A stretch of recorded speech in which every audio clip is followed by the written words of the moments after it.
Yes, you can achieve accurate piecing even when the seams don't nest. Let me show you how.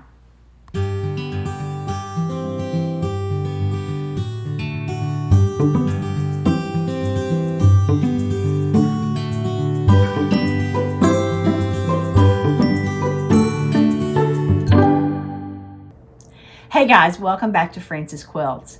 Well, if you have been reading my blog, and as I've said before, I highly recommend that you do, you would know that I have fallen down the rabbit hole where it comes to my scraps.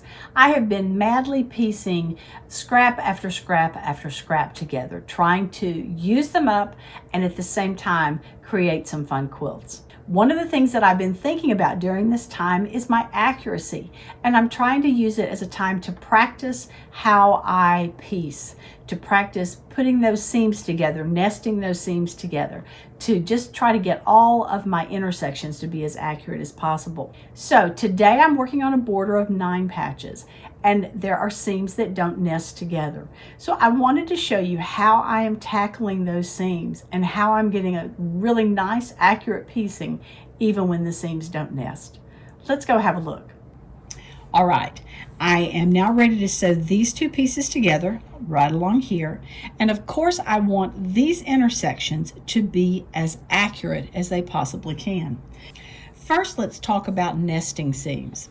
That is the wonderful thing that happens when one seam has been pressed one direction and on the back, the other seam has been pressed the other direction. You can see it there. When we nest those together, you can put one right on top of the other and you can actually feel that it has nested together. If you look right here, you can see those seams are directly opposite each other. That's going to give you a very nice intersection. But what happens if our seams don't nest? If we have both seam allowances being pressed to the same direction? Sometimes we can't do anything about that, so we have to figure out how to work with it. Let me show you what I do. First of all, when I get ready to sew these together, I'm going to start matching my corner. Now, these are scraps. They may not have been sewn exactly correctly. They may not have been cut exactly right. So I want to do the best I can to make sure that I have a good corner there. Remember, I'm sewing down this line. What I'm going to do is come over here and match these 2 seams up just to give me an idea that when I match these corners, that I'm going to have a decent match. Okay, so I have this seam held, and I'm going to come over here and I'm just going to stitch a few stitches. I'm going to stop with my needle down so it will hold it in place. Now I'm ready to do this seam. Now, like I said, ideally these seams would nest, but these do not. So what I like to do is manipulate this top piece of fabric that I'm working on. So I'm going to pull this back and as if it was nesting, and then I'm going to do what I normally do where I just work those 2 together so that I can feel that those 2 seams have nested down in there.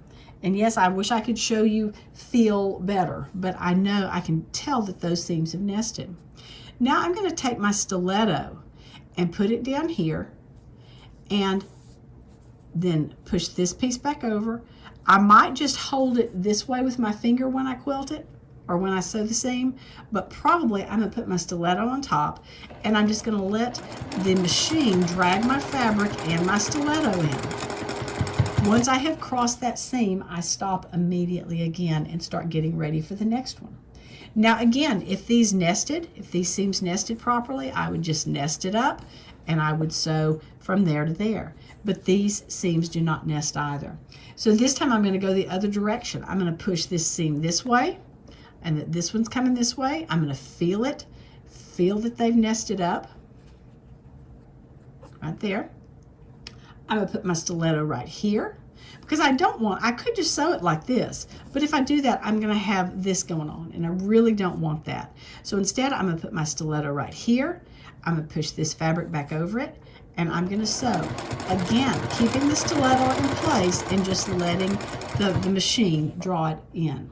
As soon as I cross that seam line right there, I know that I have my seam in place. I'm ready. I'm going to stop and get ready for the next section. Now this last corner, I'm going to do the same thing that I did before. I'm going to come over here on the seam I'm not sewing, and I'm just going to match and make sure that looks good, and then I'm going to come over here and match and make sure, and then I'm going to sew it off. Let's have a look and see what we did. All right, here we go, moment of truth.